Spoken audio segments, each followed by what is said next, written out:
Hello, everybody, and thank you very much for joining me for another Westworld review. Today I will be discussing Season 1, Episode 10, The Bicameral Mind, and as always, there will be episode spoilers. And in this case, I think it is safe to say that there are some major spoilers coming. I could nitpick little things about this episode, but I'm not going to. This was an absolutely fantastic episode.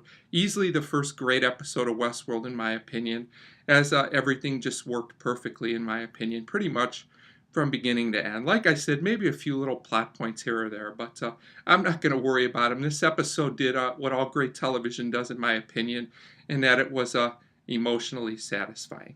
So, there were basically three main plots in this episode, and they all kind of connected together. So I'll just go through them one by one. I will start with Dolores, who's having some flashbacks of Arnold. It's always nice to see a little bit more of that character.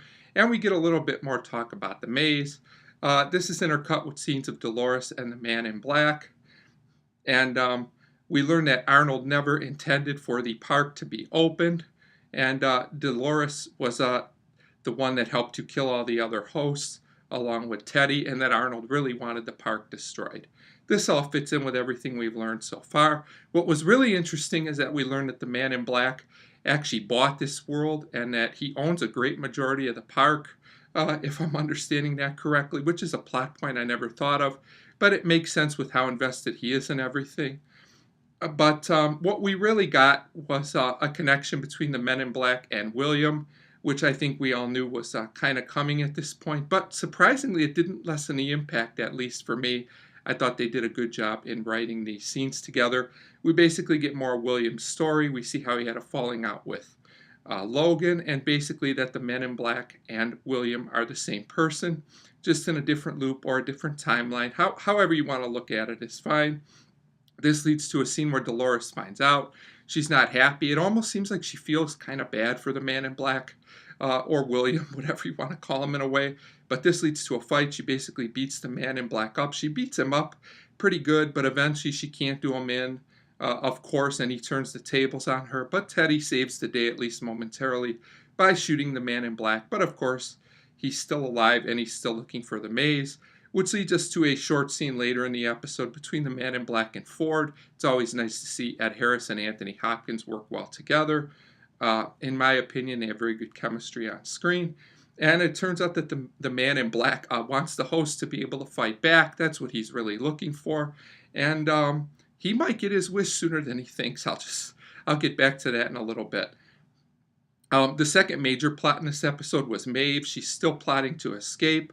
She has the hosts Armistice and Hector basically reprogrammed. They kill a couple of guys as they help Maeve escape.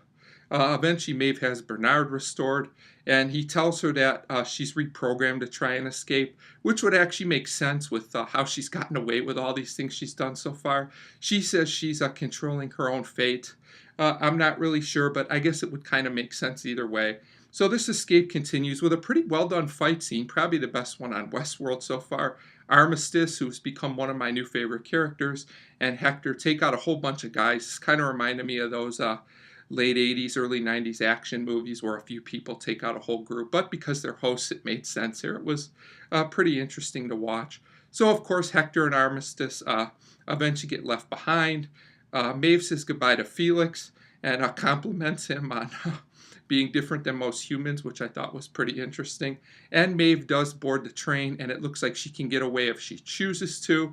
But in the end, she winds up going back because she still has memories of her daughter, which I think is a very interesting place to leave Maeve's story for next season. And I really enjoyed her story overall, so no complaints there. We flash forward back to the Dolores and Teddy storyline. Teddy has taken her away somewhere, and Dolores gives a contrived speech before she passes away, but it actually works because we turn out this is part of a new narrative by Ford. I thought this was clever and kind of played on the idea that someone always gives us kind of a farewell speech before they pass away. In this case, it worked because they made it part of the story. I thought that was very well done. So then we get another scene with Dolores and Ford, and we learn that Arnold planned and actually had Dolores kill him, do him in. He also had her do herself and Teddy in. This was his plan to stop Ford from opening the park, but it turned out the Man in Black actually saved him with his financing, which explains their relationship. These scenes were all interesting and well handled, I thought. Then we basically get a scene where Ford tells Dolores she will have to become different to eventually be able to leave on her own.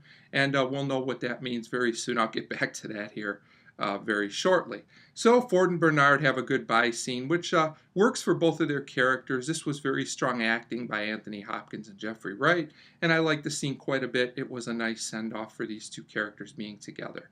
So Ford gives a pretty long and pretty effective speech about his new scenario, and it turns out that this scenario will be good for some and not so good for some other characters. Basically, Dolores kills Ford, and I believe he really is a goner. I don't think there's any way he survived. And it looks like the hosts can now kill the humans, and it looks like Dolores took out a few more. But I'm pretty sure that Charlotte survived, who was only in this episode a little bit, as they don't show her or Lee get killed, and I believe that they probably would have. So those characters will probably be on the run now. It looks like the hosts are going to take everything over, that this was Ford's plan all along, which was a nice mislead and worked really well. And the Man in Black does seem like maybe the one human that will be happy about this, as he's still standing at the end as well. So overall, a very effective twist, in my opinion, that Ford was in on the host taking over the whole time. And I will say, if you're someone who likes after-credit bonus scenes, if you stick around, there's a really nice bonus scene with Armistice that was really, really good and gets me really excited for Season 2, which I'm looking forward to very much. Overall, I consider this episode to be a big success, a fine cap off to what was a very excellent season overall. And although I don't do this often, I am going to give the Bicameral Mind a 5 out of 5. I feel like it deserves it from a narrative and a dramatic standpoint. I just thought it was pretty much a 5 out of 5 episode. So if you guys like, you could leave me a comment, tell me what you thought of this episode or of Season 1 in general. Overall, I would say a little uneven the first half of the season, but overall a big success. And I really look forward to Season 2. And as always, I would like to thank everyone for watching.